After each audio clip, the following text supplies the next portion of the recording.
InsyaAllah kita mula dengan Ummul Quran. Al-Fatihah. A'udzubillahi minasyaitanirrajim. Bismillahirrahmanirrahim. Alhamdulillahi Rabbil Alamin. Ar-Rahmanirrahim. Maliki yaumiddin. Iyaka na'budu wa iyaka nasta'in. Ihdinas siratal mustaqim. Siratal ladzina an'amta 'alaihim ghairil maghdubi 'alaihim waladdallin. Amin.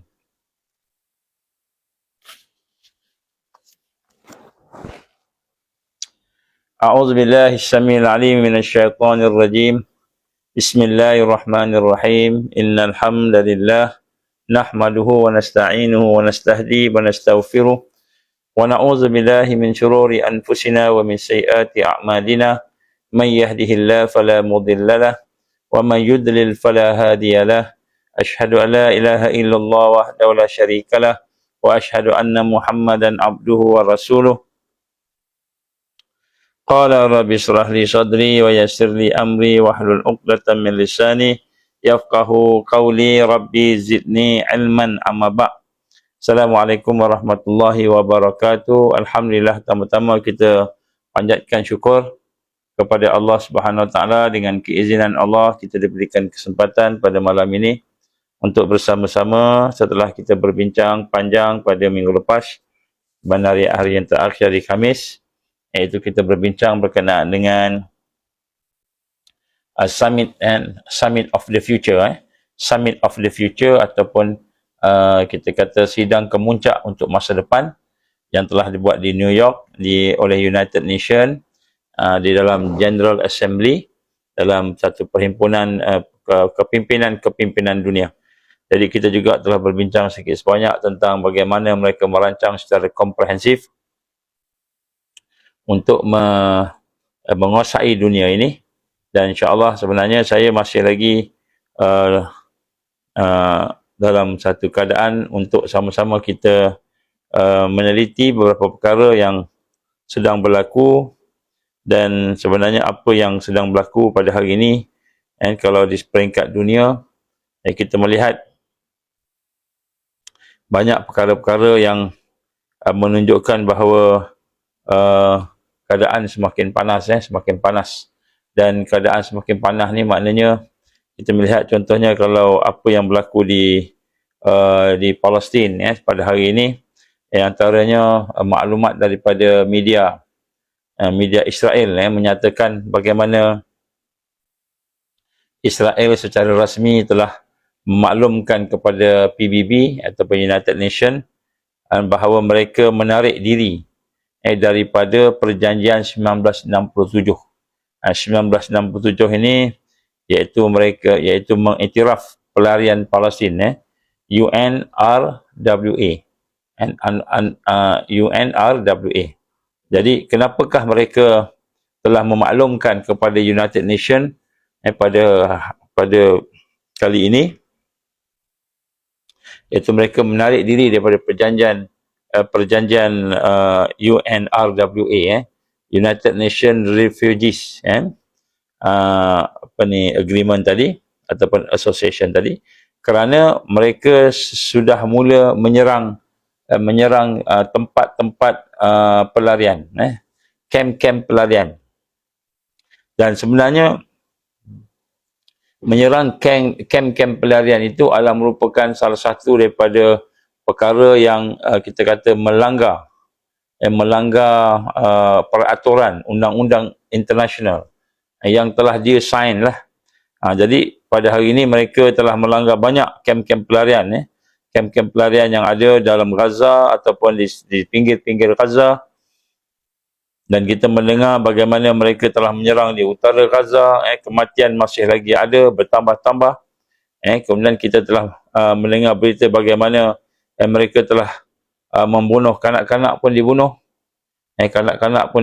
Dan begitu juga dengan kem-kem yang ada, mereka telah menunjukkan secara langsung bagaimana mereka menyerang kem-kem pelarian. Kem-kem pelarian ni memang tempat yang sepatutnya selamat lah,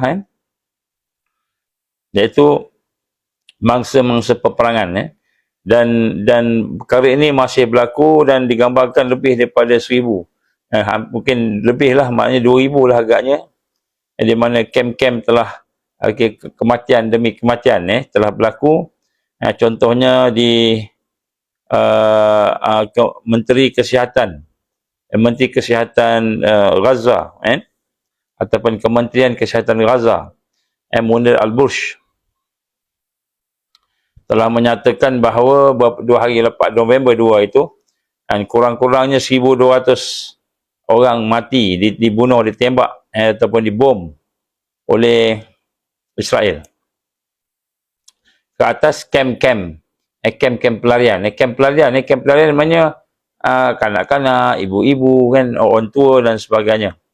Dan juga mereka telah dikelihatan menembak secara membabi buta di kem-kem pelarian tu. Kem-kem pelarian sama ada yang berada di utara Gaza ataupun termasuklah yang berada di dalam kawasan Lubnan.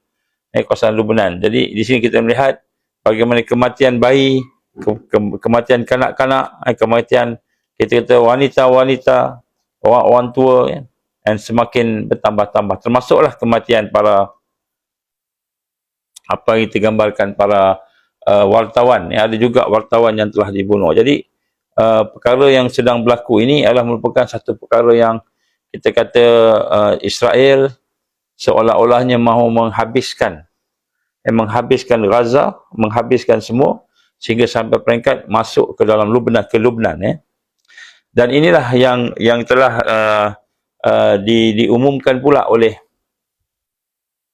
kita kata, persatuan apa ni kita kata Council Arab Muslim yang berada di United Nations. Mereka telah mengumumkan tentang bagaimana mereka mintalah supaya Israel jangan serang, hentikan serangan tersebut. Dan kita melihat bagaimana ini satu game yang baru, iaitu mereka di United Nations terdiri daripada orang-orang Arab daripada 57 negara Arab, negara-negara orang Islam telah menyatakan bahawa mereka mintalah supaya Presiden Netanyahu ni ataupun Israel ni tidak menyerang dah, begitulah lebih kurang. Jadi walaupun kita lihat kebencian dunia kepada Israel semakin bertambah-tambah, dan kita lihat bagaimana kehancuran Gaza ini menjadikan masyarakat Barat sendiri pun melihat bagaimana keadaan yang berlaku ini di luar daripada batas manusia. Tetapi orang-orang Arab menggunakan atas nama Muslim and Arabs Committee, seolahnya mereka telah mendapat mandat daripada 57 negara dan telah menyatakan bahawa mereka akan memberi garanti. Ini satu benda yang penting. Mereka akan memberi garanti the security of Israel. Jadi Israel dah menghentam habis Gaza ni, sampai masuk ke Lubnan pula, sampai nak tembak, kita kata nak sampai lanjut ke Iran pula. Jordan pun dah merasai kepanasan dia, kan. Jadi tiba-tiba adalah wakil-wakil orang Arab atas nama Muslim dan orang Islam, dan juga atas nama orang Arab, Muslim and Arabs Committee, yang telah mendapat mandat seolah-olahnya 57 negara bersetujulah, katanya, untuk supaya mereka kata memberi jaminan, jaminan kepada keselamatan Israel, supaya Israel memberhentikan occupation dia, illegal occupation, kita kata penjajahan yang illegal, yang tidak sah tadi, dan memberikan kepada Palestinian State supaya dinaikkan. Jadi inilah kita kata bagaimana mereka nampak apa yang dikehendaki oleh dunia ialah supaya apa yang berlaku di Palestin ini berakhir, dan mereka kata kita tak menjaminlah keselamatan Israel. Jadi nampak tak bagaimana sepatutnya dalam keadaan yang melampaui batas pada hari ini, dalam keadaan yang melampaui batas, mereka menyeru supaya orang Arab bersatu. bersatu menyerang, bersatu mengepung, bersatu mempertahankan nyawa, mempertahankan kedaulatan, mempertahankan mangsa-mangsa yang telah ditembak.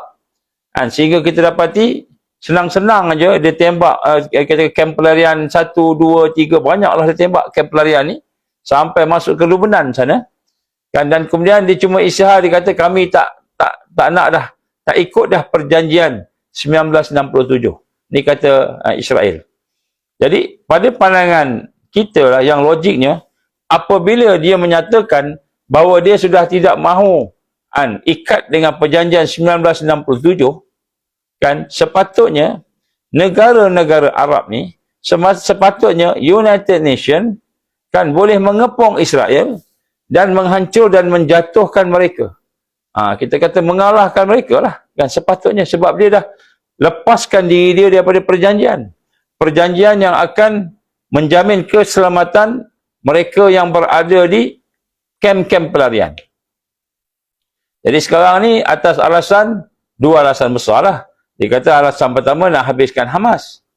Kan? Yang kedua ialah untuk nak membebaskan tawanan dia. Tawanan perang. Yang kita melihat dua-dua itu tidak berlaku. Jadi mereka menggunakan alasan itu seolah-olahnya boleh nak menyerang kamp-kamp pelarian yang sebenarnya duduk di bawah United Nations sebahagiannya. UNRW. Kan? Jadi mana UNRWA ni, UNRWA ni adalah merupakan kamp-kamp pelarian yang sebenarnya duduk di situ ialah kita kata di bawah kepimpinan dan di bawah kita kata pelaksana ialah orang-orang United Nations.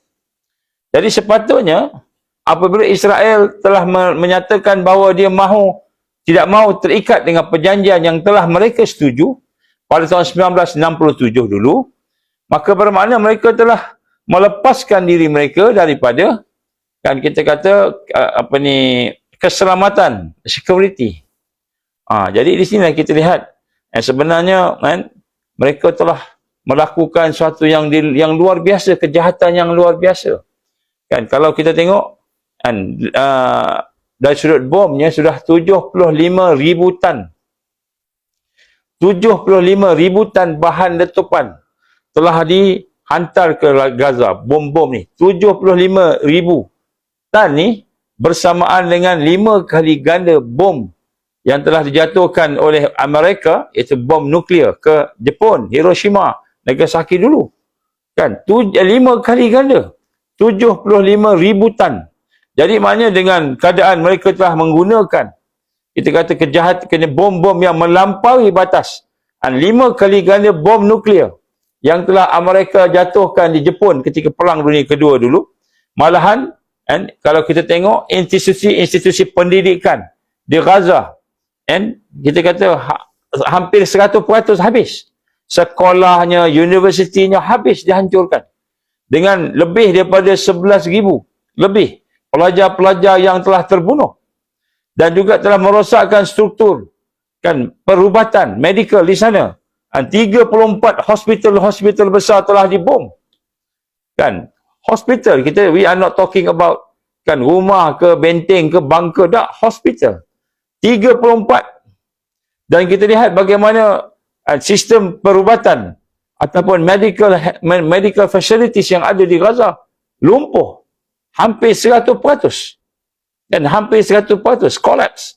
34 hospital hancur dengan menggunakan 75,000 tan yang bersama dengan 5 kali ganda bom nuklear yang telah dijatuhkan di Jepun. Dengan keadaan sistem pendidikan di Gaza habis. Dengan keadaan sistem, kita kata sistem perubatan habis. Medical facilities habis, tak ada dah. Dalam keadaan kita kata 95% daripada penduduk yang masih ada itu hidup tanpa air bersih. Tanpa air bersih, tanpa sumber-sumber makanan, tanpa keperluan-keperluan asas yang cukup.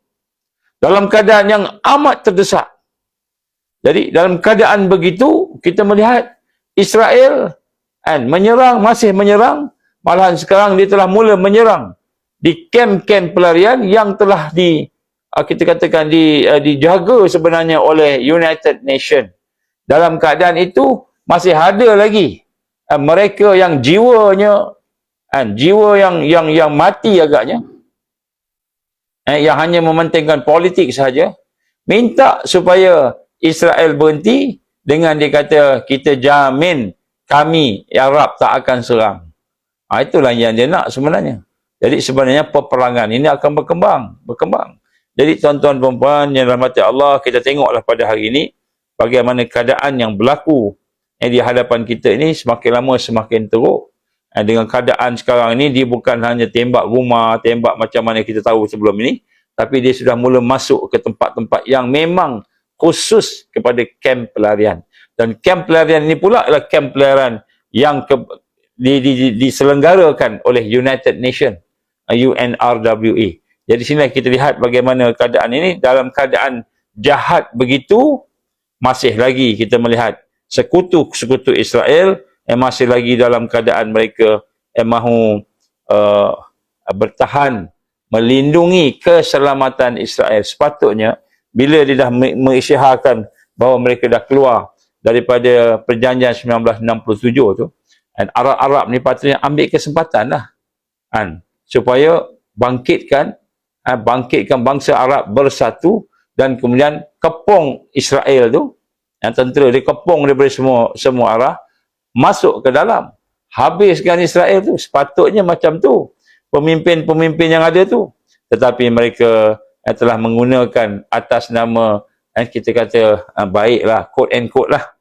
baik supaya dikatakan bagaimana keadaan yang ada, supaya dia kata kita janganlah perang, Israel jangan serang lagi lah, macam itu, jangan serang lagi. Jadi ini antara perkara-perkara yang kita nak kena lihat pada hari ini, di mana sebenarnya perkara yang berlaku ini adalah merupakan sebahagian daripada perancangan-perancangan mereka. Sebab tu kita gambarkan hakikat peperangan ini bukan peperangan di antara kita kata Israel lawan dengan Gaza atau lawan dengan orang Arab, tetapi merupakan peperangan dunia yang telah berlaku, iaitu dunia Islam bersama-sama dengan dunia Zionis. Dunia Islam bersama-sama dengan dunia Zionis. Saya nak recap semula kepada kita, sebab malam ni saya nak tunjukkan kepada kita sebenarnya benda yang berlaku di sana akan sampai ke sini.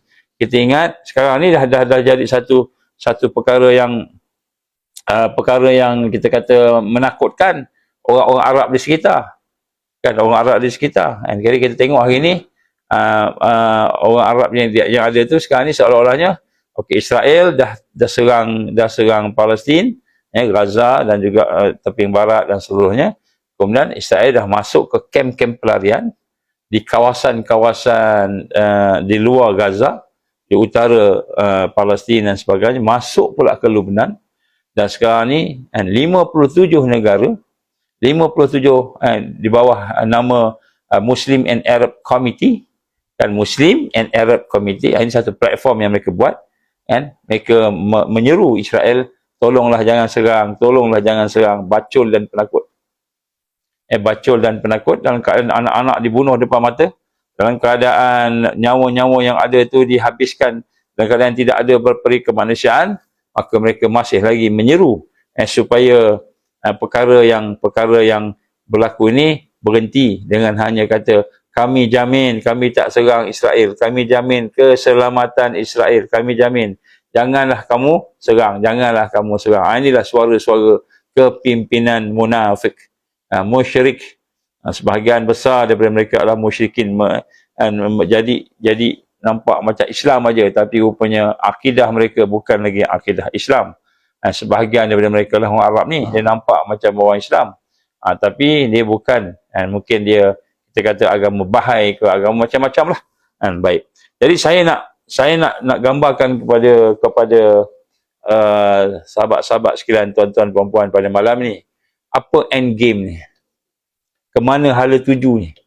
Perang yang ada kat sana, kemana hala tuju? Dengan keadaan hari ini, Israel yang telah pun dicaci, dihina, dicela, yang telah hilang dia punya kelebihan. Apa kelebihan dia? Yang pertama, kami adalah mangsa perang. Dulu Holocaust Kan? Maknanya pada zaman siapa namanya Hitler dulu kami dibunuh ramai, jadi kami ni mangsa. Jadi kena kesian kat kami ni orang Israel, orang Yahudi. Dan kemudian yang kedua ialah kami ini mempertahankan diri kami. Kami ini mempertahankan diri kami je ni sebenarnya. Jadi dua kita kata kunci yang dipegang sebelum ni habislah. Dalam keadaan macam gitu, dia isytihar pula. Kami tak nak ikut dah perjanjian yang dia janji dah. 1967, tanah-tanah yang sepatutnya dimiliki oleh orang Palestin dan kem-kem pelarian yang ada yang di bawah United Nations sendiri. Bukan kita kata di bawah masing-masing NGO ke apa tak, di bawah United Nations sendiri. Dia kata kami nak engkar, kami tak mau dah ikut perjanjian 1967, kami nak habiskan semua kem pelarian. Dalam keadaan begitu pun kan, United Nations yang sepatutnya ada pasukan-pasukan keamanan kan, termasuk negara kita yang duduk bersama dengan United Nations ni, tiba-tiba berdiam diri. Yang keluar suara sekarang ni siapa? Yang keluar suara ni orang Muslim and Arab Committee yang kata kami mendapat mandat daripada 57 negara-negara orang Islam menyatakan bahawa kita nak peace, kita nak minta supaya Israel ni janganlah buat lagi, janganlah bunuh orang lagi, janganlah. Dan kemudian dia kata kami ni wakil orang Islam, wakil orang Arab. Padahal dalam keadaan Israel yang terang-terang, bukan saja kita kata genocide. Itu genocide tu orang kata tu jenayah dia. Tapi hari ini dia telah mengengkar perjanjian. Malah dia telah isytiharkan, dia telah hantar kan, kita kata memo kepada pihak United Nations supaya dia mengatakan bahawa kami dah tak mau dah ikut perjanjian 1967. Kami nak menguasai seluruh Palestin, dan pada masa sama dia akan melebarkan jalurnya kepada sampai daripada Lebanon, Syam sampai ke Iraq, sampailah ke apa kita gambarkan tadi Mesir. Maknanya apa yang mereka sedang buat tadi secara ni mereka sedang melaksanakan cita-cita untuk melakukan ataupun menjadikan Israel Raya di antara sungai Furat dengan sungai Nil, sampailah ke semenanjung Arab. Jadi mereka sedang buat macam itu sekarang. Dalam keadaan begitu. Jadi di sinilah kita lihat bagaimana sebenarnya perkara yang sedang berlaku ni, apa end game dia. Saya nak sebut pada tuan-tuan, puan-puan sekalian, saya nak ingatkan dengan benda yang saya pernah sampaikan sebelum ni. Saya nak ingat baliklah. Sebab sebahagian dari kita mungkin tidak mengikuti pada awal-awal 2 tahun, 4 tahun yang lepas, 5 tahun yang lepas, malahan 10 tahun yang lepas. Saya dah cerita dah benda ni. Kita nak review balik. Apa dia? Iaitu berkenaan dengan surat yang telah diberikan oleh General Albert Pike kepada Giuseppe Mazzini yang menceritakan tentang Perang Dunia Ketiga. Saya nak sebut dalam malam ni sedikit sebanyak dan kita nak tengok realiti yang ada sekarang. And the Third World War, kata dia, peperangan dunia ketiga, maknanya Al-Malhamah Al-Kubra dalam istilah orang kita ni, and must be fomented, mesti dilakukan dengan mengambil kira perbezaan di antara yang telah disebabkan oleh Illuminati ataupun ejen-ejen mereka di antara Zionis, political Zionis dan sekutunya dengan leaders of the Islamic world. Jadi sebenarnya yang mereka lawan di sini Perang Dunia Ketiga, mereka bukan lawan United Nations. Sebab tu United Nations dia diam je. Jadi apa yang akan United Nations buat? Paling kuat dia akan cakap lah, bagi amaran ke apa, paling kuat lah. Berani dia hantar tentera-tentera pengaman dalam Palestin. Berani dia hantar ke Lebanon, tentera pengaman yang dah diaktifkan mereka. Supaya membentras kita kata Netanyahu dan tenteranya dan Zionis tadi. Berani ke tentera pengaman untuk nak neutralize kita kata Israel tu? Berani ke? Kita yakin mereka tak akan buat lah. Jadi sebenarnya tentera pengaman, United Nations dan apa sahaja yang mereka lakukan tadi, mereka buat tadi, sebenarnya mereka hanya berlakon-lakon. Ini kita sebut munafik ni, berlakon-lakon untuk nampak supaya seolah kita ni nak selamatkan dunia, tapi rupa-rupanya mereka lah menjadikan sebagai platform untuk menghancurkan apa yang mereka nak hancurkan, apa yang mereka nak habiskan. Dan ini telah disebut oleh Rasul sallallahu alaihi wasallam, an la taqumu sa'ah hatta yuqatil al-muslimun al-yahud. Jadi peperangan akhir ni ialah peperangan antara sekutu Zionis dengan sekutu Islam yang beriman. Jadi sebab itulah war ini must be conducted, kata Albert Pike. Dia kata apa? Peperangan ni mestilah dilakukan in such a way that the Islam and political Zionists mutually destroy each other. Jadi sebenarnya mereka nak create, mereka nak mencipta satu suasana di mana Israel, Zionis akan berperang dengan orang Islam, sekutu Zionis berperang dengan sekutu Islam, dan akhirnya mutually dua-dua akan habis, destroy each other. Meanwhile, the other nation, sementara tu negara-negara lain akan berpecah, divided kan on this issue. Jadi ada yang sokong, ada yang diam, ada yang takut, ada yang kata tak apalah Israel, jangan buat lagi lah, setakat merayu-rayu gitu je. Kan, jadi ada yang pula kata kita ni neutral, diam je lah, kita ni tak mampu. Kita nak berhadapan dengan masalah-masalah kita. Saya akan cerita sikit. Masalah-masalah kita yang telah saya cerita hari Khamis tu, saya akan cuba tunjukkan sikit dia punya kronologi dia. Kemudian selepas tu, kan, sehingga negara-negara itu akan berpecah dan akhirnya dia akan pergi kepada satu peperangan. Constrained to fight. Mereka akan terpaksa menyokong mana-mana dan akhirnya completely akan habis secara keseluruhan, physical and moral, spiritual dan economical exhaustion. Habis semua. Jadi sebenarnya dia nak perang ni, end game dia apa? Orang Islam habis, orang Yahudi habis, satu dunia dalam keadaan huru-hara. Maka apa yang akan berlaku selepas itu? United Nations 2.0 sebagaimana yang saya sebut pada hari Khamis lepas. So United Nations 2.0 ini ialah satu platform yang mana dia akan menggabungkan kepimpinan-kepimpinan yang telah mereka pilih daripada seluruh negara-negara dunia duduk di bawah satu komiti yang disebut sebagai komiti yang mewakili intergovernmental and committee yang akan menjadi satu yang menyatakan suara-suara keamanan, suara-suara toleransi, suara-suara peace dan sebagainya, brotherhood sebagainya, love dan sebagainya, kan, diketuai oleh Secretary General yang baru. Secretary General kali ni peranan dia bukan lagi Secretary General. Nama dia mungkin tak tahulah nama apa nak bagi, kan. Tapi United Nations 2.0 ini akan diketuai oleh seorang raja. Seorang raja dipanggil sebagai dia punya, kalau sekarang ni dipanggil Secretary General. Secretary General. Jadi di sinilah sebenarnya an end game kepada apa yang mereka buat sekarang ini mengikut apa yang telah ditulis pada tahun 1871. Bulan Ogos 1871 telah ditulis satu surat, telah dihantar oleh General Albert Pike daripada Amerika, telah menghantar kepada Giuseppe Mazzini, iaitu merupakan ketua Illuminati di Eropah, yang pada masa itu dia mengasaskan mafia ni, gangster semua dia kontrol. Dan pada masa itu dia menyatakan bahawa kita rancang nanti perang dunia ketiga. Dia perang dunia pertama, kedua dia sebutlah, saya tak nak pergi lah perang dunia pertama, kedua tu saya pergi perang dunia ketiga terus, kan, sebab kita sekarang ni. Dan dikata apa? Mutually destroy each other. Jadi sebenarnya keadaan kita ni, end game dia tak akan habis. Dia tidak akan habis selagi mana kesusahan demi kesusahan yang ada di seluruh dunia ini akan pergi kepada kemuncak. Bagaimana Nabi gambarkan hadis-hadisnya, bahawa sesungguhnya tidak akan berlaku kiamat sehingga tahun demi tahun hidup bertambah susah, sehari bertambah susah, dan akhirnya manusia semua akan kemuncaknya, fitnahnya akan bertemu dengan disebut sebagai Al-Masih Dajjal.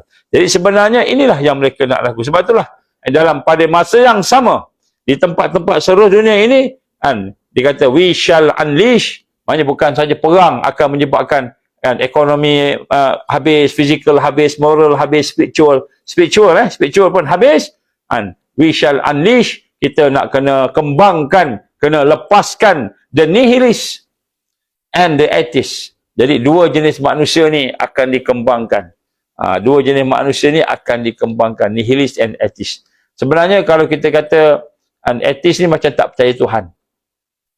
Tapi setelah kita buat kajian, sebenarnya yang dimaksudkan etis ni bukan yang tak percaya Tuhan, tapi sebenarnya yang mensyirikkan Allah. Sebab mempercayai adanya satu kuasa yang besar, yang hebat, satu kuasa yang berkuasa, yang maha berkuasa ni, ini fitrah semua orang. Sebab tu Allah jadikan manusia ni jadi satu fitrah, ada satu perasaan bahawa tentu ada Tuhan. Tentu ada, mustahil tak ada Tuhan. Mustahil tak ada Tuhan. Jadi kalau boleh berfikir, dia rasa tentu ada yang menjadikan. Tentu ada yang maha berkuasa. Tentu ada yang maha sempurna. Iaitu tentu ada Allah, ada Tuhan lah.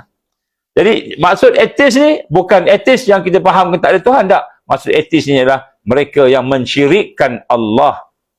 And paling kurang, kalau kita contoh komunis. Kita tengok komunis ni etis, tak percaya Tuhan. Tak, dia bukan tak percaya Tuhan.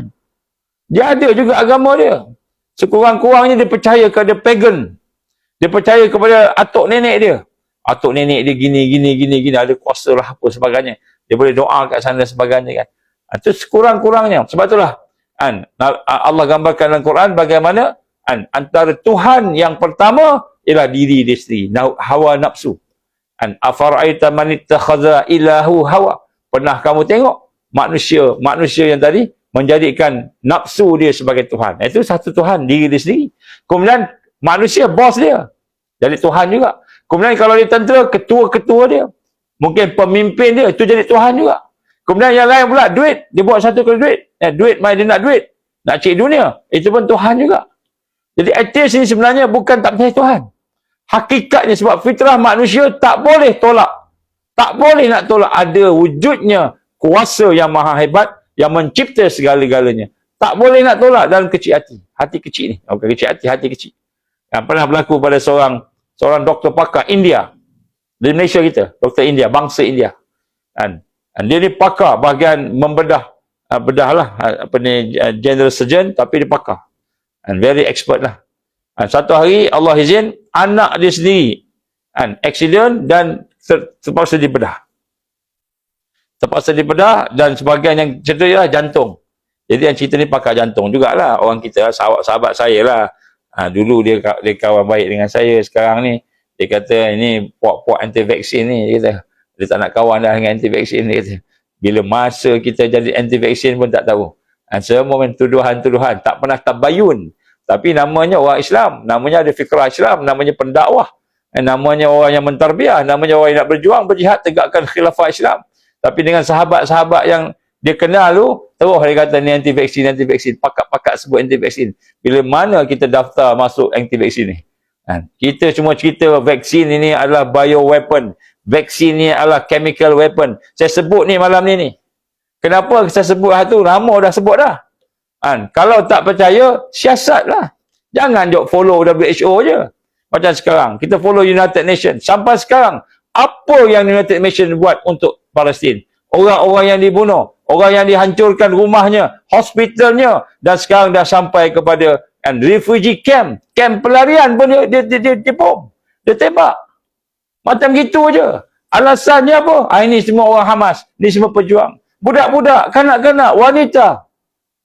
Ada satu viral video, ada satu video yang saya dapat daripada sana, dia tunjuk seorang askar IDF tu, dia tembak membabi buta kepada camp. Ada kanak-kanak, ada orang tua, ada laki-laki, semua dah mati habis. Macam itu je. Kemudian senang-senang dia kata apa? Senang-senang dia kata kami tak terikat dengan perjanjian 1967, itu perjanjian-perjanjian yang mengiktiraf Palestin sebagai sebuah tempat yang berdaulat, ada tempatnya walaupun tempat tu dia rampah banyak kan. Kemudian yang mengiktiraf refugee camp kena jaga, mangsa peperangan. Jadi kita lihat ini yang ada. Jadi disebutkan atheist ni sebenarnya dia bukan orang tak percaya Tuhan, dia cakap dia tak percaya Tuhan. Macam yang berlaku kepada doktor tadi, pakar tadi tu, bila dia dah tak boleh nak buat apa, anak dia tu di-operate oleh kawan saya tu, dia pakar operation lah. Doktor lah, saya tak sebut nama lah. Sebut nama sekejap lagi, dia marah pula kan. Jadi nak sebut kat sini, kawan tu dia operate kan. Kemudian lepas operate, dia ada lah kat situ, tapi dia tak boleh buat, dia ni lah. Macam gelisah lah macam tu kan. Akhirnya dia kata, oh God, please help my son. Terkejutlah, oh God, please help my son. Kan? Padahal dia tak percaya Tuhan. Dia bukan agama Kristian, agama Hindu, agama Islam. Tak ada agama. Dia pun sendiri kata, aku ni tak percaya Tuhan. Sebenarnya, dia antara top 10 lah, top 10 pakar bedah di Malaysia ni. Dia kata sebenarnya aku ni boleh bedah apa semua ni, pandai ni sebab tangan aku, jari aku ni.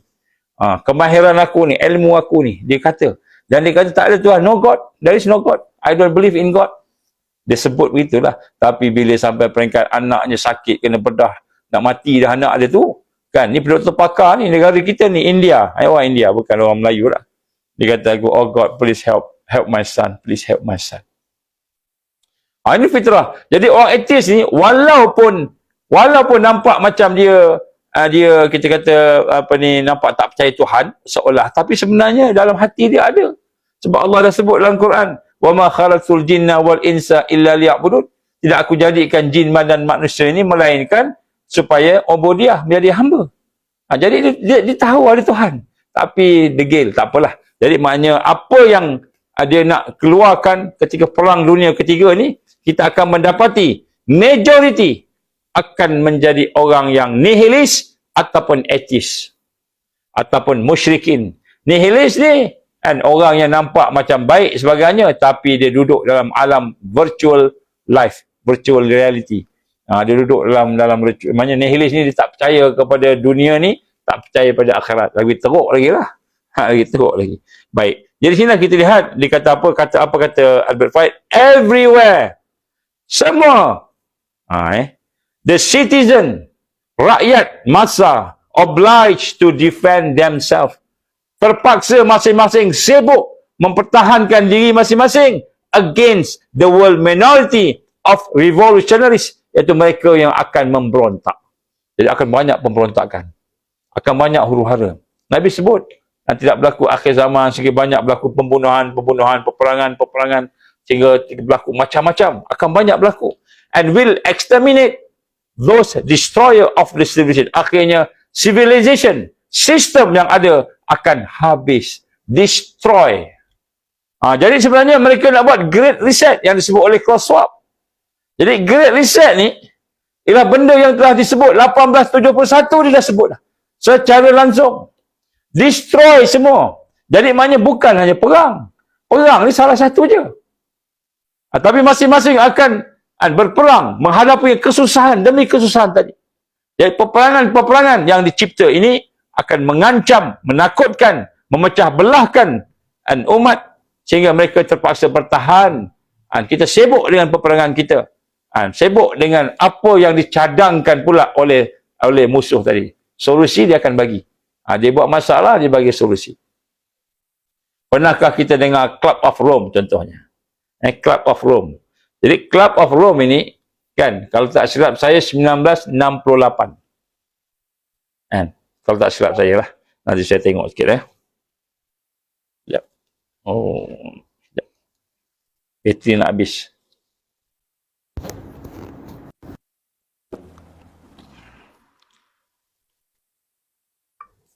Jadi Club of Rome ni, antara apa yang mereka sebenarnya rancang 1968 sebenarnya sebelum kita capai kepada agenda 2030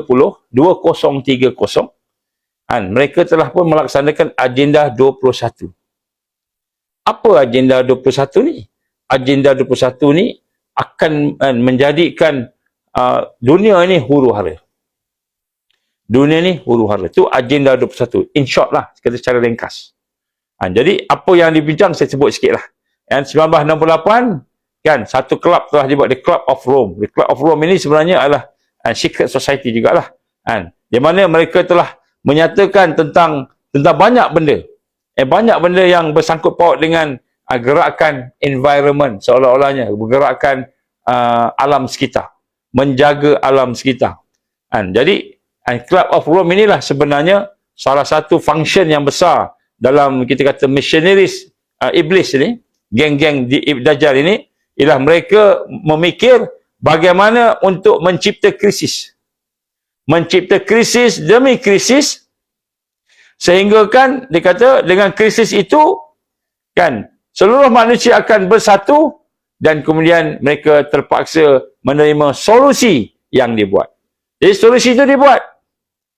Krisis itu pun dia yang reka.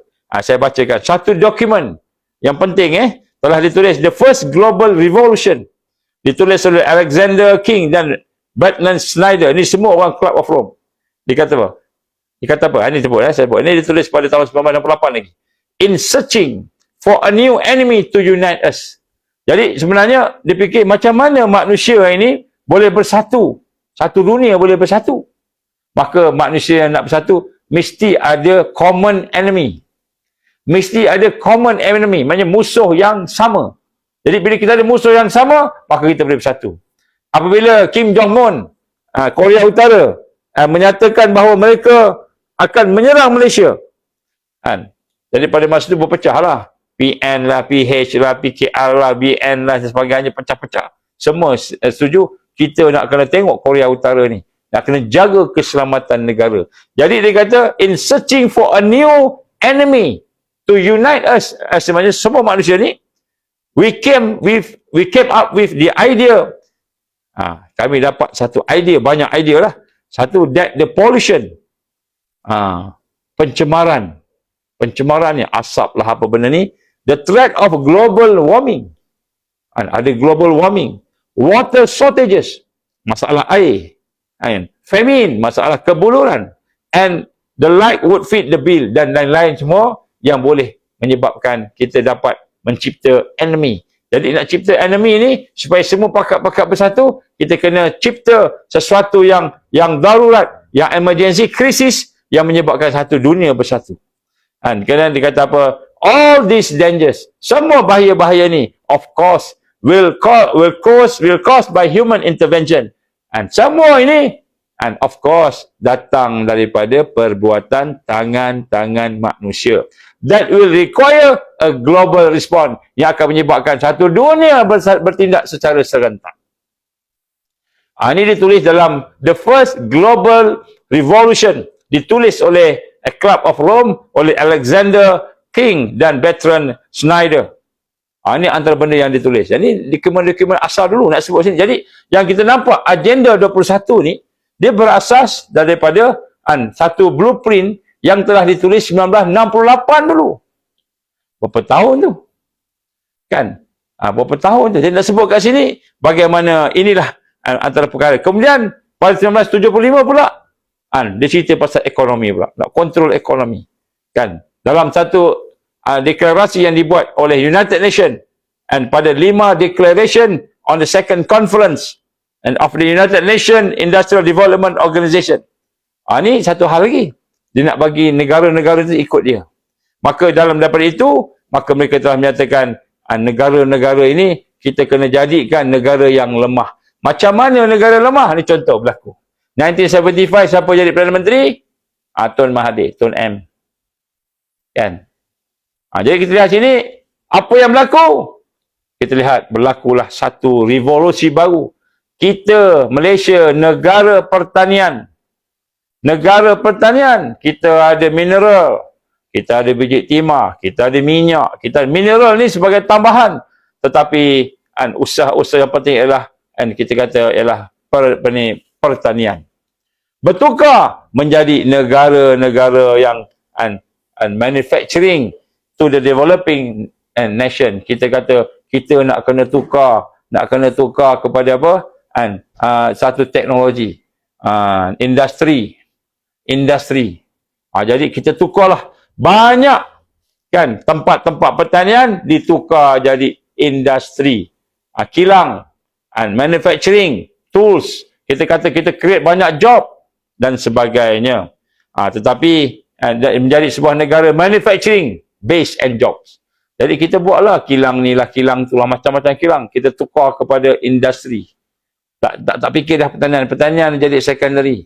Universiti Pertanian Malaysia. Ingat tak? Universiti Pertanian Malaysia jadi Universiti Putra Malaysia. Tak mau sebut pertanian tu. Pertanian ni jijik lah. Lemah lah. Kita kata kita kata lekeh lah. Lekeh. Pertanian ni lekeh lah. Kerja apa?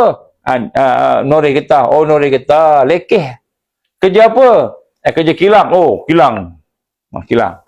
Jadi itu zaman-zaman tu. Sebenarnya 1975 United Nations telah menyatakan industri mengubah negara-negara pertanian kepada negara industri. Olok-oloknya, macam mana Tun kata apa? Nanti kita boleh ada teknologi transfer. Teknologi transfer. Mana teknologi transfernya? Jadi akhirnya kita ni menjadi negara yang tolong buat chip, tolong buat enjin, tolong buat apa-apa daripada negara-negara yang maju. Jadi kita bukan semakin maju. Kita buta, tak nampak. The outcome of the country, semakin lama kita semakin lemah. Kita hanya fokus pada sesuatu yang bukan kita punya. Dan sekarang telah menjadi realiti. Kita nampak, ini semua perancangan dia. Jadi bila negara lemah, rakyat lemah, maka akhirnya kita akan melihat mereka boleh buat apa yang mereka nak buat. Dan sekarang ini yang dikata sebut sini, bagaimana negara Malaysia yang asalnya pertanian menjadi negara industri, olok-oloknya nak menjadi negara dunia, negara maju, kan? Tetapi teknologi milik negara luar, teknologi milik negara luar, negara-negara yang Jepun ke Amerika ke, masih dia orang, kan? Jadi Malaysia ni menjadi asalnya kita mengasaskan satu pertanian yang hebat, akhirnya kita bergantung kepada negara luar. Dan kebaikan adalah kebaikan juga, tetapi banyak yang buruk. Banyak. Sampai sekarang, Malaysia tak mampu bersaing dalam industri berat. Sampai sekarang. Apa yang kita boleh nak bersaing dengan jet je? Kita masih lagi senjata, helikopter, nak cipta helikopter, cipta Proton pun, enjinnya bukan enjin kita. Nama Proton Saga lah, apa nama je nak tunjukkan industri. Ini zaman Mahathir lah. Industri-industri, kita ada kereta Malaysia, kereta kebangsaan yang pertama, Proton Saga. Tapi enjin tu enjin mana? Adalah Pro 2 dia ada buat enjin sikit kan. Pergi ke mana sampai sekarang? Last minta Honda punya enjin lah. Ambil China punya enjin lah. Jadi ini. Malahan dalam pertanian pula yang sepatutnya kita menjadi kuat tadi, kan? Kita juga ketinggalan. Dalam pertanian pun kita ketinggalan. Kita kata Thailand lebih hebat lah, Vietnam lebih hebat. Malahan Indonesia lebih hebat daripada Malaysia. Ini semua adalah merupakan perkara-perkara yang telah mereka rancang. Sebagaimana digambarkan oleh George Bush pada tahun 1992, dia kata apa? Effective execution of Agenda 21 will require a profound reorientation of human society. And like anything, the world have ever experienced a major shift in the priority of both government and individual. Jadi kata untuk kita melaksanakan Agenda 21 ni, maka negara dan individu yang ada dalam negara itu kena direorientasikan semula. Human society reorientasi semula. Sehingga akan ada berlaku major shift. Sepatutnya tempat ni, tempat pertanian dijadikan industri. Tempat yang industri dijadikan, tempat yang boleh dijadikan pertanian dan sebagainya. Sehingga akhirnya mereka telah mengubah prioriti. Prioriti kekuatan yang sepatutnya ada pada kerajaan dan sepatutnya ada pada individu. Bertukar prioriti. Kita hari ini pandai pun tidak, bodoh pun tidak. Kita rasa kita bagus saja. Padahal negara lain, Indonesia contohnya. Indonesia sudah ada helikopter sendiri. Sebenarnya Indonesia dah ada nuklear dia. Dia diam-diam, senyap-senyap. Kita tak boleh cakap macam kuat-kuat kan. Dia orang pun dah tahu kan. Tapi nak sebut kat sini sebenarnya kan kita jadi ketinggalan. Dan the shift will demand that a concern for environmental consequences. Jadi bila kita buat shift tadi, perubahan prioriti negara dan sebagainya, maka di situ pula masuk senjata environment. Masalah environment. Sekarang dah tak keluar dah. Tanam pokok kelapa sawit akan menjadikan kan kita kata hutan-hutan rosak, dia tak bagi tanam lah sekarang. Tanam padi akan jadi rosak bumi ni. Dia sebut macam itu. Jadi inilah orientasi, inilah sebenarnya antara perancangan-perancangan mereka. Dan inilah satu perkara yang sebenarnya mereka rancang. Sebab tu peperangan-peperangan yang ada pada kita pada hari ini, Agenda 21 ialah secara ringkasnya mereka nak rosakkan, mereka nak jadikan krisis demi krisis, sehingga setelah kita kata benda tu berjalan dengan secara tersusun tadi, maka mereka akan buat platform emergency. Dan platform emergency tu kita akan kena lah. Kita akan kena. Banyaklah dia sebut kat sini. Sebenarnya ni apa yang saya petik dulu-dulu ni, saya petik-petik sikit je. Maka sebab itulah agenda 21 mereka merancang untuk merampas kepimpinan dunia tanpa sebutir peluru pun. Dengan cara merosakkan apa yang kita sebut tadi lah, environmentnya, ekonominya, sebagainya. Rosakkan semua. Berperang. Rosakkan semua. Jadi kita ingat itu saja. Rupanya ada lagi. Akan berlaku cukai. Akan berlaku levy. Akan berlaku saman yang akan mengikat kita. Kita ingat, cukup macam itu kot. Tak apa, tak. Dia akan ada undang-undang. Dia akan ada undang-undang yang mana undang-undang itu akan menyebabkan kita terperangkap dengan perjanjian-perjanjian tadi. Jadi perjanjian ni salah satu daripada senjata dia. Senjata dia. Jadi saya tak nak pergi lama-lama sangat tentang perkara itu. Tapi saya nak sebut kat sini bagaimana keadaan akan menjadi sesuatu yang susah. Dan saya nak bacakan satu hadis Nabi sallallahu alaihi wasallam.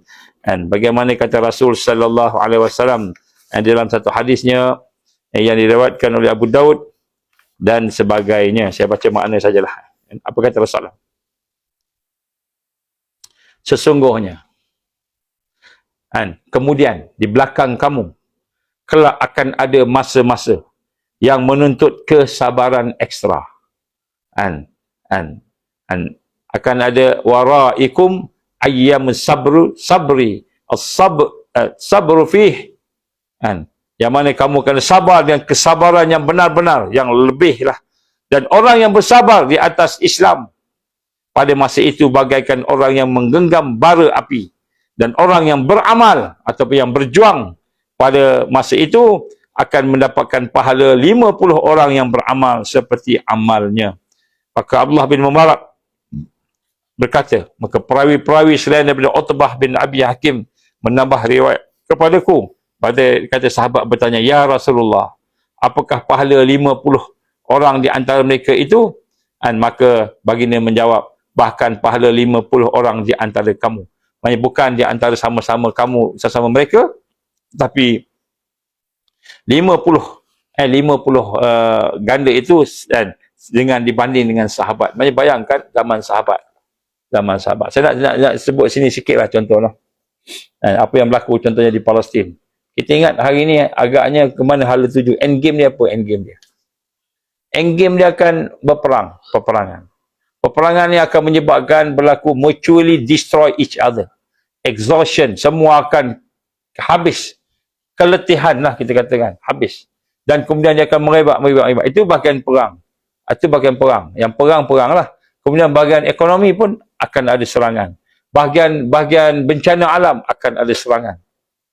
Kan? Jadi kalau kita ingat, ini memang masalah. Akta 342 sekarang contoh. Akta 342. Akta ataupun IHR. Kita kata ini semua ni benda-benda yang memaksa kita. Kita dah takut, dah bimbang. Tak. Kita bukan hanya berhadapan dengan Akta 342 yang memaksa, yang menjadikan kita ni sebagaimana hamba, sebagaimana orang yang tidak ada nilai. Boleh dikotak-katikkan macam bola. Mungkin lebih hina daripada bola. Sebab apa? Bola orang cakap tendang je. Tendang sana sini. Tapi Akta 342 tu, dia boleh buat kita lebih daripada bola. Sehingga boleh habis, boleh mati. Dia boleh tahan kita sampai di atas tuduhan sangkaan. Dipercayai ada penyakit. Dia boleh kuarantinkan kita. Di mana? Di mana-mana yang dia nak. Sampai bila? Sampai bila-bila yang dia nak. Kan? Kemudian dia boleh letak pula pengesan, alat pengesan, macam-macam nak sebut sini kita bincang. Saya sebut ni maknanya kan bukan Akta 342 sahaja, IHR sahaja, ada akta lain-lain lagi, tetapi dia akan ada masalah-masalah ekonominya, masalah-masalah kita akan beragalan perpecahannya, bergaduhannya. Kita akan masalah-masalah yang susah demi susah. Sehingga akhirnya kita akan berada dalam keadaan apa yang digambarkan sebagai orang yang tidak karuan. Tidak karuan. Baik. Ya, sebab itulah di sini saya ingin menyatakan kepada sama-sama kita bagaimana dalam hal ini kita perlu faham satu hadis Nabi sallallahu alaihi wasallam yang saya dah baca juga, tapi saya nak bacakan sekali lagi. Ini hadis Nabi, saya dah baca, saya nak baca sekali lagi supaya kita faham Dan satu hadis Rasul sallallahu alaihi wasallam, itu hadis yang telah diriwayatkan oleh Abu Daud dan Imam Ahmad dengan Musaddad, dengan Abu Daud Al-Tayalisi, Ibn Hibban dan Syekh Albani sendiri telah menyatakan hadis ini hasan dan sanadnya baik dalam Sahih Sunan Abu Daud dan sebagainya. Jadi di Sahih Al-Jami' manis ini hadis sahih. Saya nak nyatakan kepada sahabat-sahabat kita tentang perkara ini. Maka kata Rasul sallallahu alaihi wasallam, apa Nabi kata? An fayatafarraqul muslimun an salasa. Jadi umat Islam akan berpecah kepada 3. Firakin fa amma firqatun fayakhudhuna bi aznab al-ibli wasalhaq bil badiyah wa halakat. Satu kumpulan, satu golongan akan membawa dia punya unta-unta dia, kenderaan dia lah, kalau kita kata hari ni kan, ataupun kita kata binatang dia, untuk menyelamatkan dirinya ke pendalaman, maknanya nak lari lah. Bila berada dalam keadaan kita lari lah 342 ni, kita duduklah kat mana, gua mana, pergi kat Panjaran Titi Wangsa, kita duduk dekat sana, duduk dalam hutan, kita duduk sama-sama, kita buat prepping. Maka Nabi kata apa? Wahalakat, mereka ini binasa. Jadi golongan yang pertama ni binasa. Kata Rasul sallallahu alaihi wasallam, wa amma firqah fata'khudhu ala anfusiha fakafarat fahadhihi wa tilka sawa'un wa amma firqah. Jadi firqah yang kedua ialah firqah yang mana Nabi kata mereka ni susah sangatlah, sign ajalah, ikut jelah, apa dia nak buatlah, tak apalah, kita ikut sahajalah, iaitu kita memilih kekufuran untuk dirinya, ikut arus, dan juga kata Nabi binasa. Ini pun binasa juga. Dan kemudian dikata wa amma firqah fayaj'aluna ala ya lahum kan khalafa zuhurihim wa yuqatiluna faqat lahum syuhada'u wa yaftahullahu ala baqiyatiha atau kama kata Rasul sallallahu. Dan kumpulan ketiga, jadi kumpulan kedua ni ikut je. United Nations nak apa, WHO nak apa, buat je, ikutlah. WEF nak apa, buat je. Okey, tak payah fikirlah, tak payah susah-susah. Bioweapon ke chemical weapon ke, tak kira apalah. Ikut aja. Kumpulan yang ketiga kata Rasul sallallahu alaihi wasallam, ada pun satu kelompok yang terakhir menempatkan keluarganya di belakang punggung mereka. Dia ajak keluarga dia, dia ajak sahabat dia, dia ajak siapa-siapa yang boleh bersama dia, maka mereka pun maju berjuang menyongsong musuh. Maka mereka berada dalam keadaan berperang, berjuang. Maksudnya mereka ni bukan ikut aja, tapi mereka ni mempersiapkan diri ni. Maksud di sini ialah membina kekuatan. Maka yang terbunuh di kalangan mereka, siapa-siapa yang dibunuh ataupun terbunuh, faqat lahum syuhada, maka dia adalah antara orang-orang yang mati syahid. Jadi bila mati syahid. Malah dalam hadis yang lain, syahidul akbar, syahid yang tinggi, syahid yang paling tinggi. Dalam hadis yang lain yang disebut kat sini, orang ini dia bukan ikut aja, dia bukan takut dengan makhluk, takut pergi sana sini buat apa, tetapi dia buat sesuatu yang membina kekuatan. Membina kekuatan, dia berjuang bersama-sama dengan mereka yang berjuang tadi. Maka di kalangan mereka ada yang mati, maknanya ajal dan datang dekat, maka mereka menjadi syuhada. Wa yaftahullah ala baqiyatiha, dan Allah Taala memberikan zuhurihim, iaitu dua kejayaan. Dua-dua ni berjaya.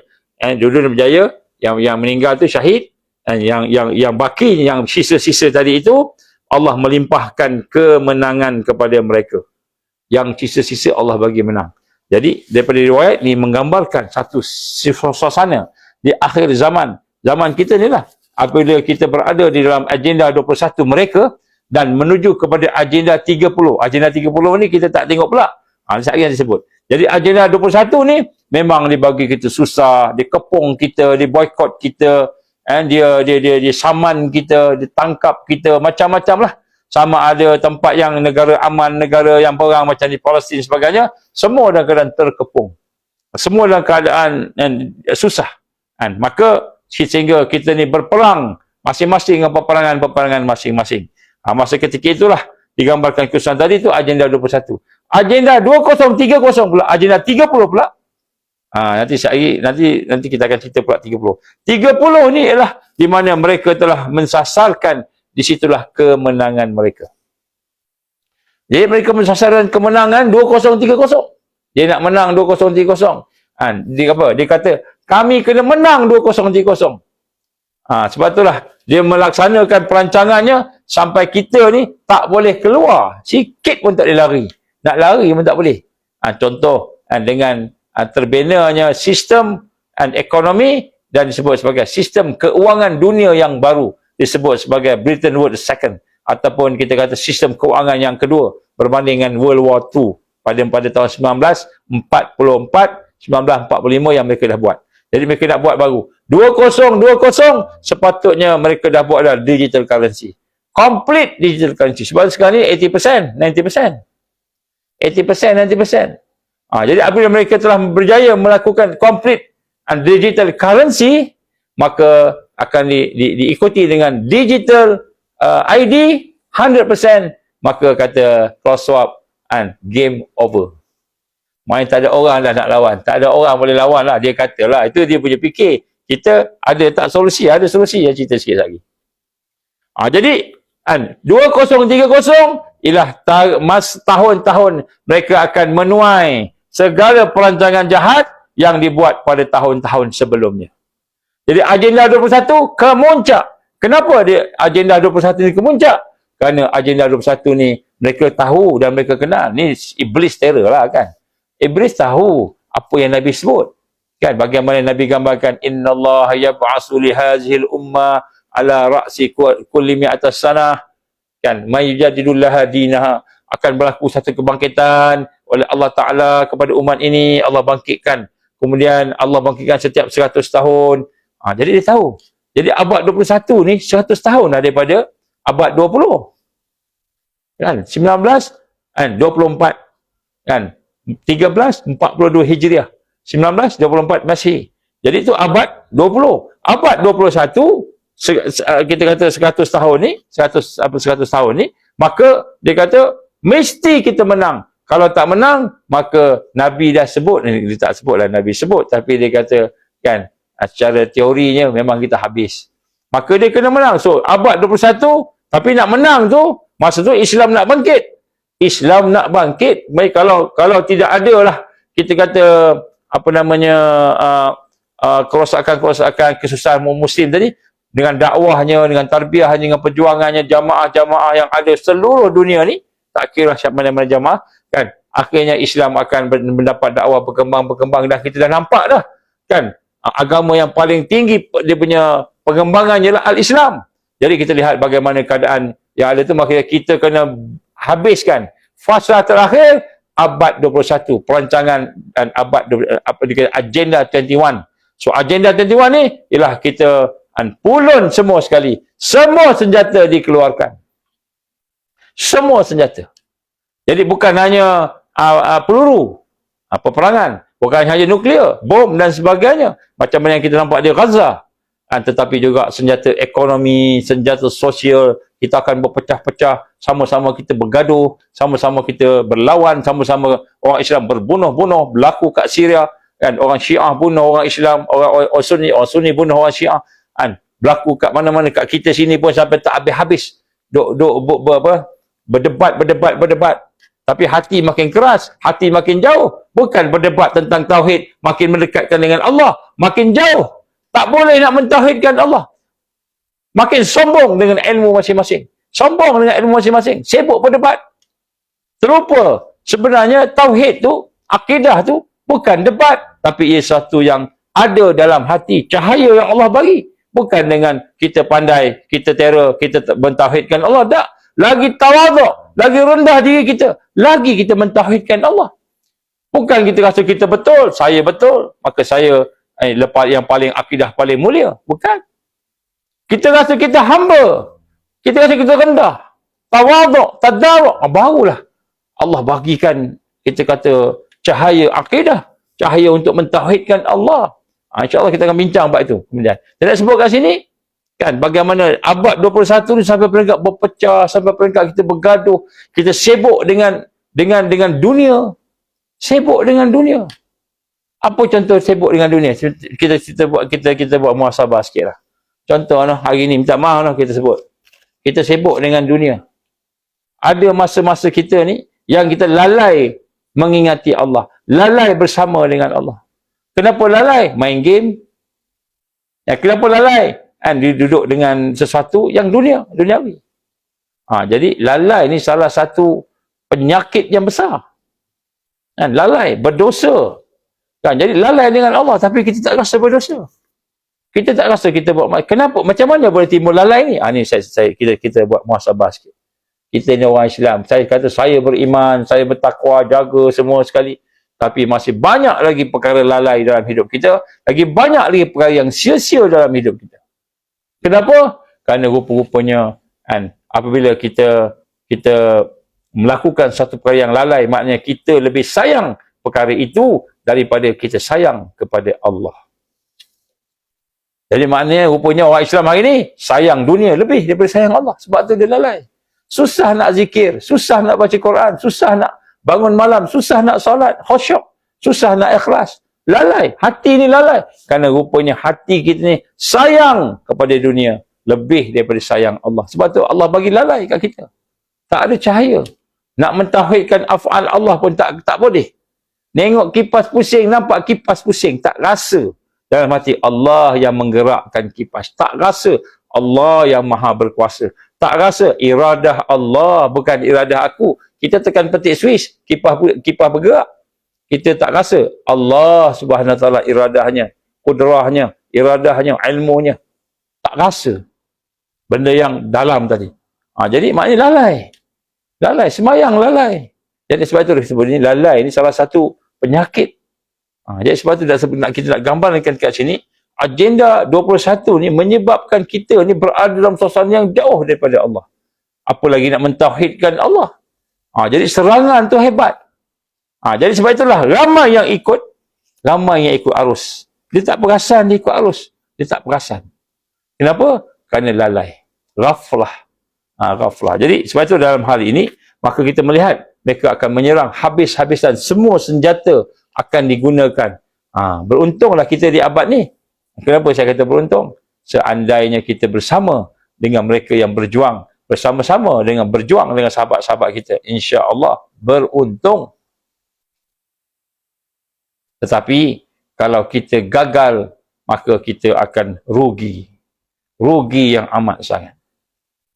Jadi sebab itulah nak sebut kat sini bagaimana keadaan ni, dan bila menjelang 2030, maknanya sekarang ni kita 2024 nak masuk 2025.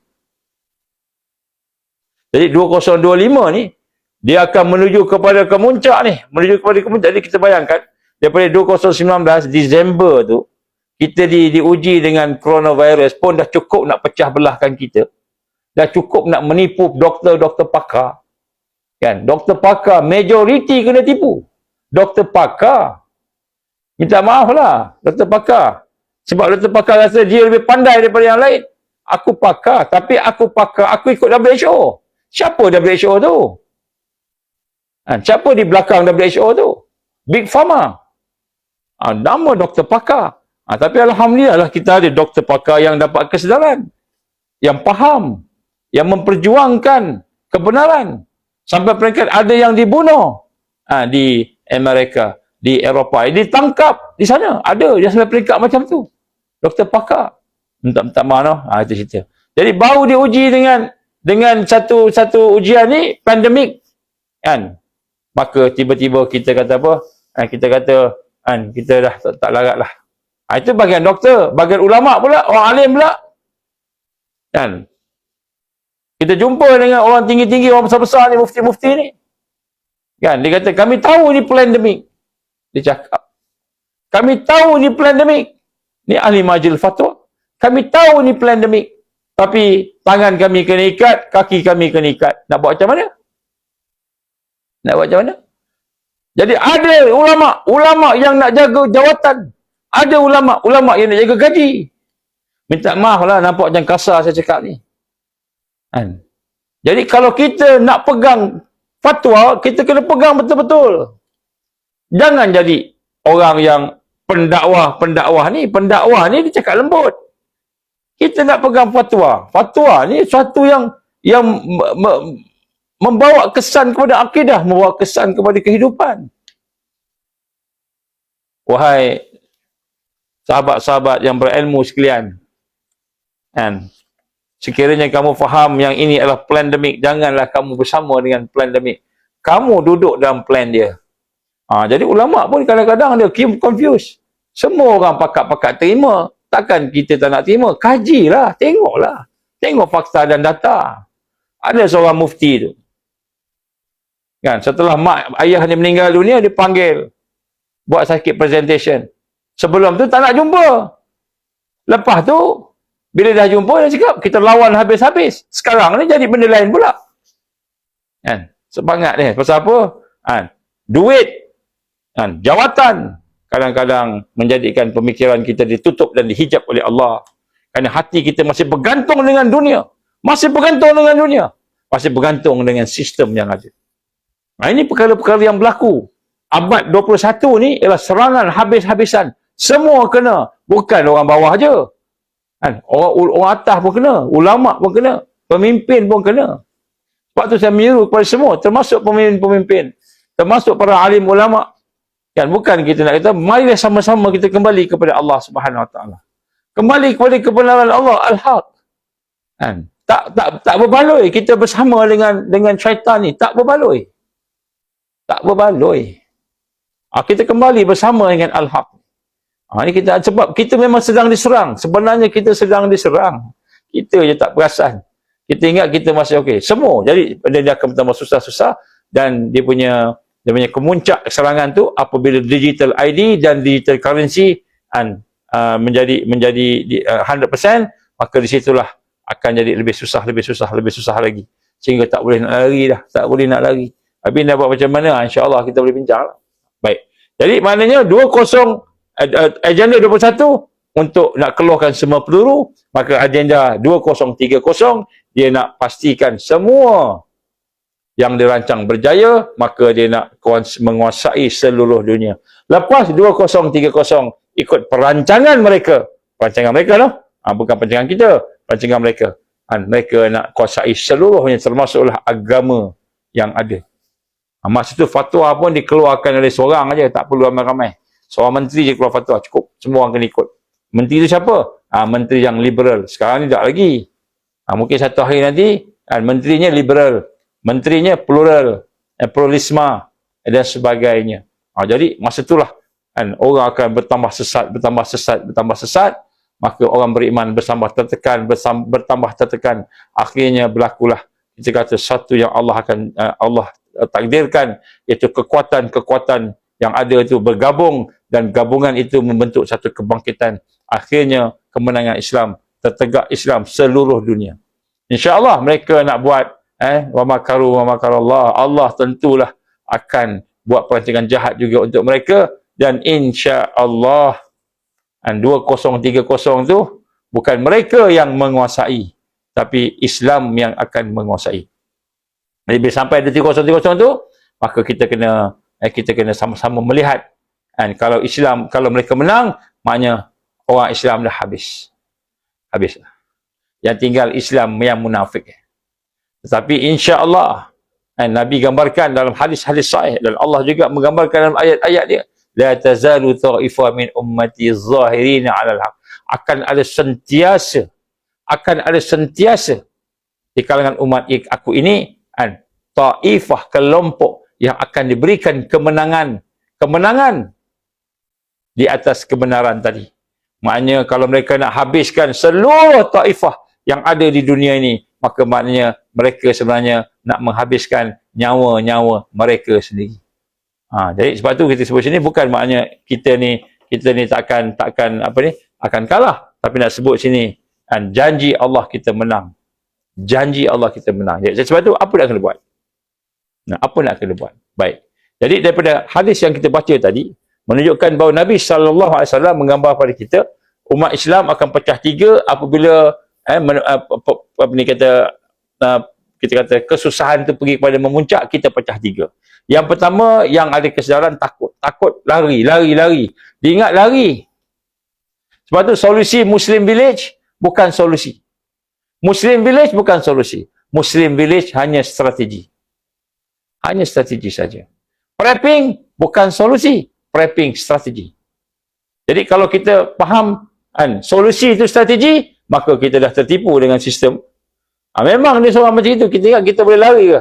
Sebab itulah tuan-tuan dan puan rahmat Allah, dalam fiqh an-nasr wal tamkin, fiqh kemenangan dan juga penegakan kedudukan pada orang Islam tadi, dalam kitab-kitab tentang fiqh kemenangan tadi, maka digambarkan bahawa kemenangan datang daripada Allah. Sebab itulah kenapa golongan ketiga tu dia boleh berjaya. Allah kata, Nabi gambar zahirin, mereka menang. Kenapa mereka menang?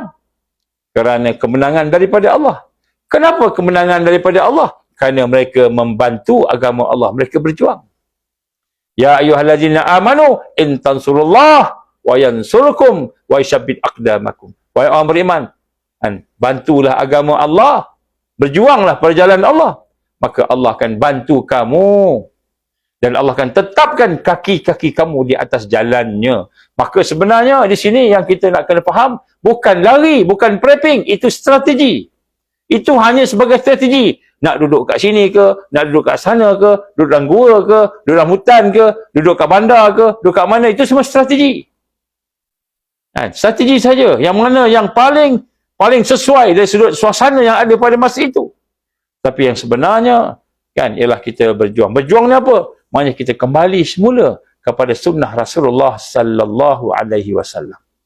Apa sunnah Nabi? Sunnah Nabi, dan apa yang Nabi buat? Yang pertama sekali, bila Nabi dapat Islam, bila Nabi dapat tanggungjawab menjadi sebagai Rasul, Nabi mendapat tanggungjawab untuk menyampaikan al-Islam, risalah Islam, maka Nabi pun mula berdakwah. Dakwah. Tak cukup dakwah, bukan macam penceramah kita hari ini. Dakwah aja. Dapatlah imbuhan. Tapi dakwah dia kena ada tarbiyah. Dan kemudian kena dibentuk, diislah, dibaiki. Tarbiyah membina kekuatan. Wa'idul lahum mastata'atu min quwwah, sehingga akhirnya membina perjuangan. Jihad fi sabilillah. Ya, tiga ni sunnah yang besar. Tiga ni yang kita kena buat. Cuma masalah kita pada hari ni, bila sebut dakwah, ramai orang tahu dakwah, tapi ikut definisi masing-masing. Tarbiyah, ramai orang kata, saya dah tarbiyah dah, saya dah duduk dalam tarbiyah ni. Tapi definisi masing-masing. Kan? Jihad, saya dah berjuang dah. Nama saya pun jihad. Saya pun dah berjuang. Jadi ikut definisi masing-masing. Jadi akhirnya, kita tak faham. Semua itu mesti sesuai dengan sunnahnya daripada apa yang telah ditunjukkan oleh gerakan Rasulullah sallallahu alaihi wasallam. Jadi kita kena mahir bahagian proses. Kalau dalam dakwah, macam mana nak melakukan dakwah?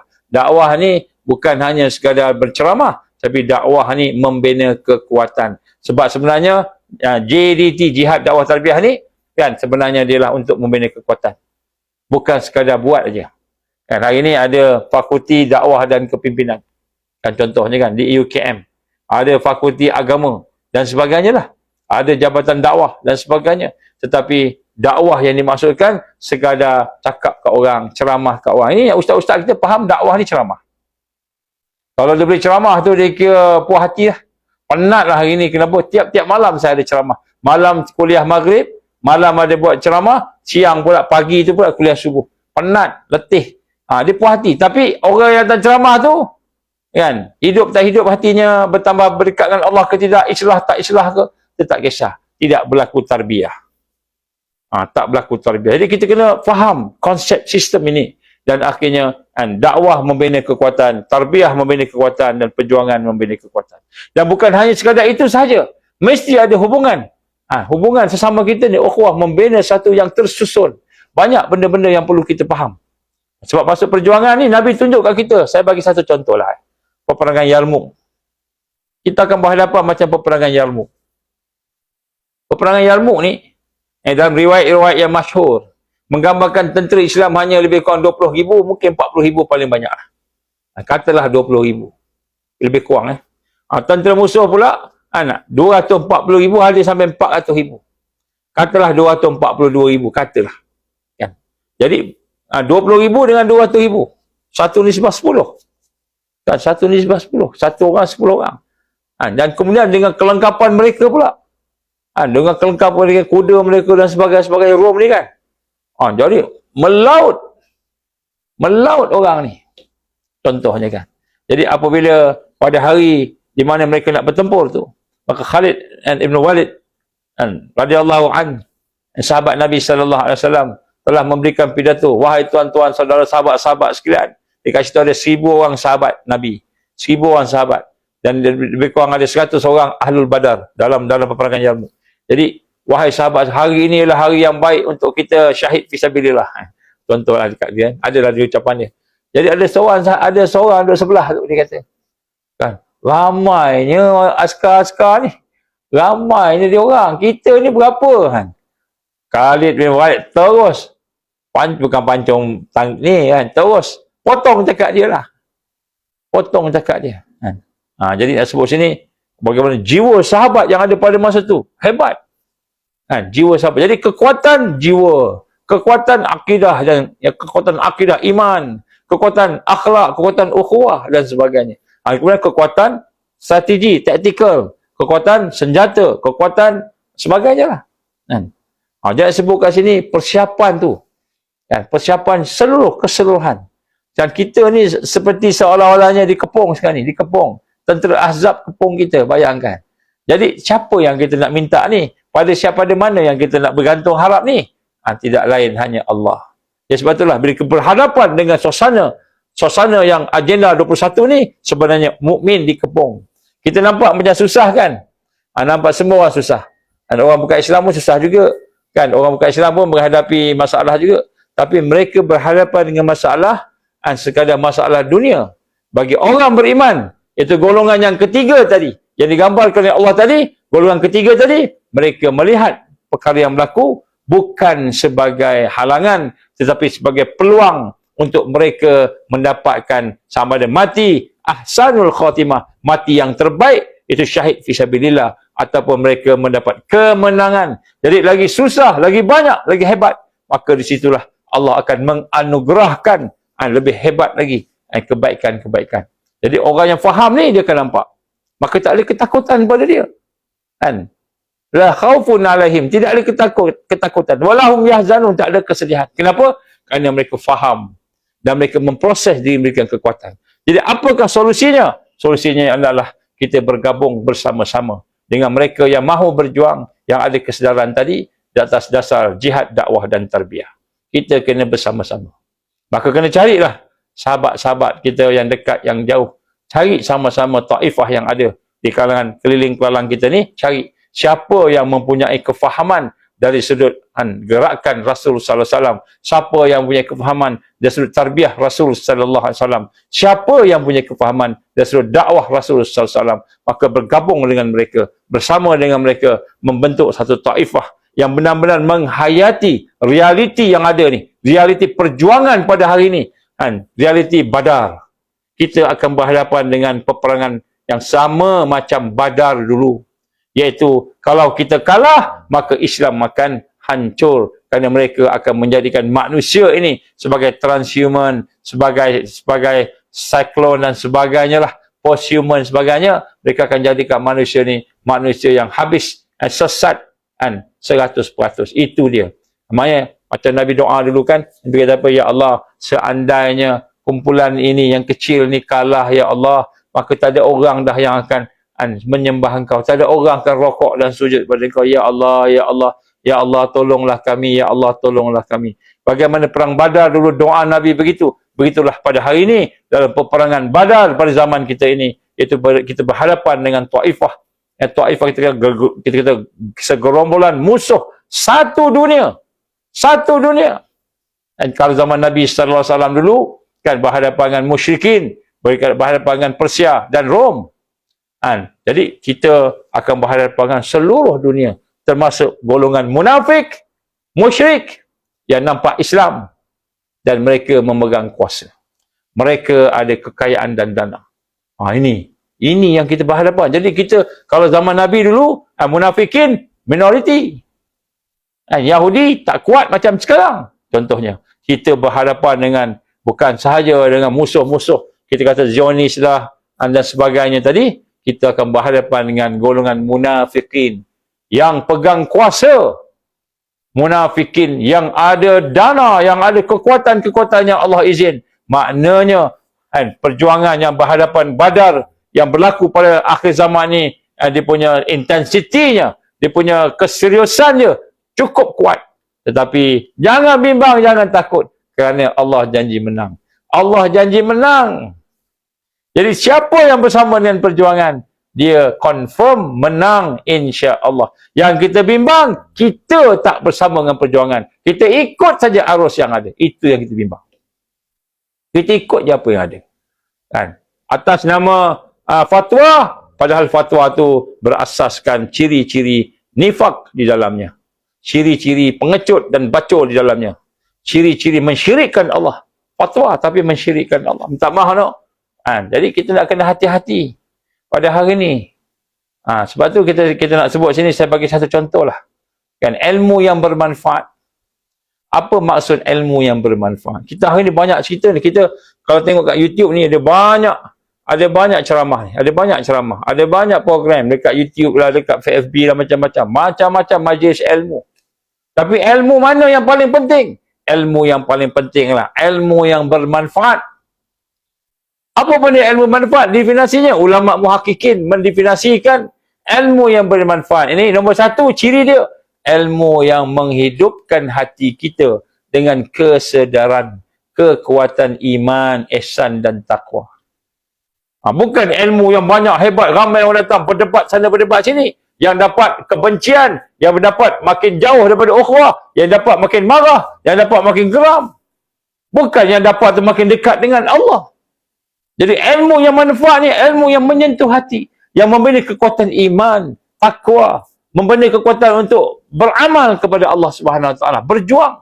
Bukan ilmu yang nampak gah hebat semua, tetapi rupanya hanyalah kan pertukaran ayat, pertukaran pandangan yang menyatakan di pandangan macam ini, di pandangan macam ini. Akhirnya dua-dua grup pula makin hina. Saya tengok kat FB makin ni grupnya ni, ini grup ni kuburio ni, ini bagian ni macam-macam.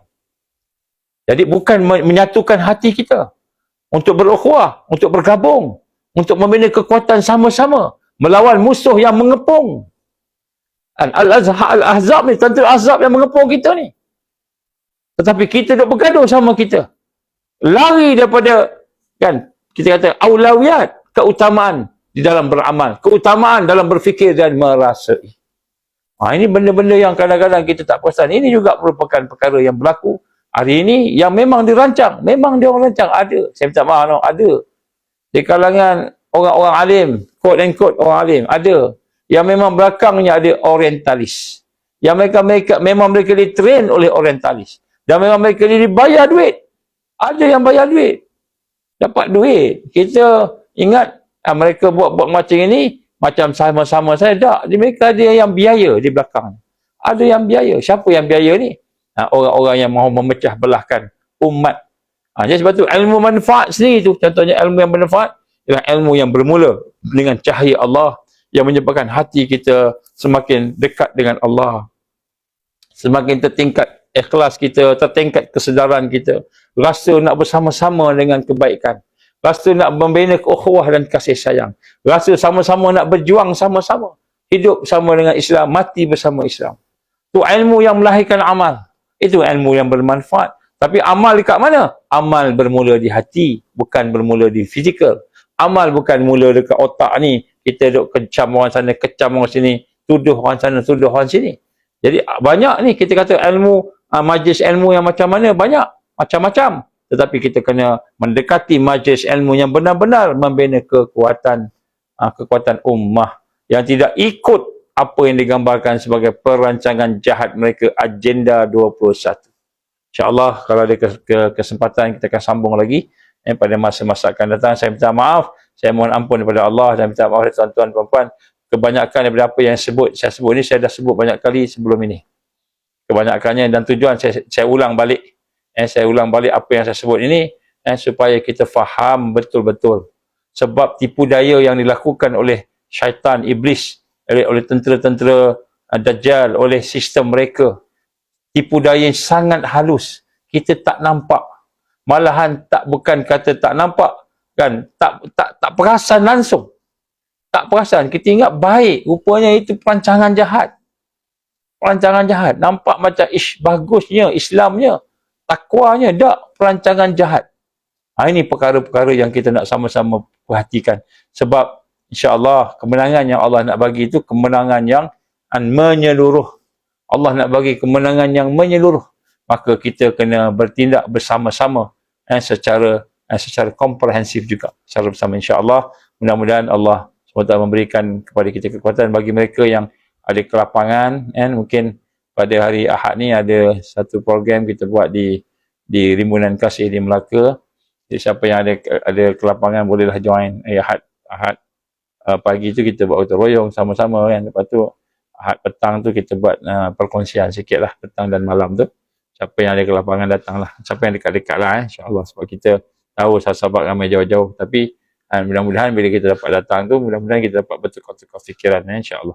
Sebab apa yang kita bincang di FB ni tak sama dengan apa yang kita bincang di bila kita bincang depan-depan ni kan. Kadang-kadang dia lebih menyentuh hati-hati kita kan. InsyaAllah. Jadi mudah-mudahan itulah perkara yang kita boleh buat. InsyaAllah. Aku liqauli hadza astaghfirullahalazim li wa lakum. Jadi insyaAllah mudah-mudahan Allah ampunkan kelemahan kita. A'udzubillahi minasyaitonirrajim. Bismillahirrahmanirrahim. Alhamdulillahirabbil alamin wassalatu wassalamu ala asyrafil anbiya'i wal mursalin wa ala alihi wa sahbihi ajma'in. Allahumma innaka ta'lamu anna hadhil qulub qad istamat ala mahabbatik wa taqat ala ta'atik wa tawahadat ala da'watik وتعهدت على نصرة شريعتك فاثق اللهم رابطتها ومدها وهدها سبلها واملأها بنورك الذي لا يخبو واشرح صدورها بفيض الإيمان بك وجميل التوكل عليك وأهيها بمعرفتك وأمتها رشادك في سبيلك يا الله إنك نعم المولى ونعم النصير اللهم آمين اللهم آمين اللهم إنا نسألك لسانا رطيبا بذكرك وقلبا مفؤوما بشكرك وبدنا هينا لينا بطاعتك اللهم إنا نسألك إيمانا كاملا ونسألك قلبا خاشعا ونسألك علما نافعا ونسألك يقينا صادقا ونسألك دينا قيما ونسألك عافية من كل بلية ونسألك تمام الغنى عن الناس وحب لنا حقيقة الإيمان بك حتى لا نخاف ولا نرجو غيرك ولا نعبد شيئا سواك واجعل يدك مبسوطة علينا وعلى أهلنا وأولادنا ومن معنا برحمتك ولا تكلنا إلى أنفسنا طرفة عين ولا أقل من ذلك يا نعم المجيب ربنا أتم لنا نورنا واغفر لنا إنك على كل شيء قدير ربنا آتنا في الدنيا حسنة وفي الآخرة حسنة وقنا عذاب النار ربنا تقبل دعاءنا إنك أنت السميع العليم وتب علينا يا الله إنك أنت التواب الرحيم وصلى الله على سيدنا محمد وعلى آله وصحبه وبارك وسلم سبحان ربك رب العزة عما يصفون السلام على المرسلين والحمد لله رب العالمين سبحانك اللهم وبحمدك أشهد أن لا إله إلا أنت أستغفرك وأتوب إليك بسم الله الرحمن الرحيم والعصر إن الإنسان لفي خسر إلا الذين آمنوا وعملوا الصالحات وتواصوا بالحق وتواصوا بالصبر wabillahi taufiq wal hidayah. Assalamualaikum warahmatullahi wabarakatuh. Hajat doa semua insya-Allah bangun malam ni kita tahajud masing-masing doa pada semua. Assalamualaikum.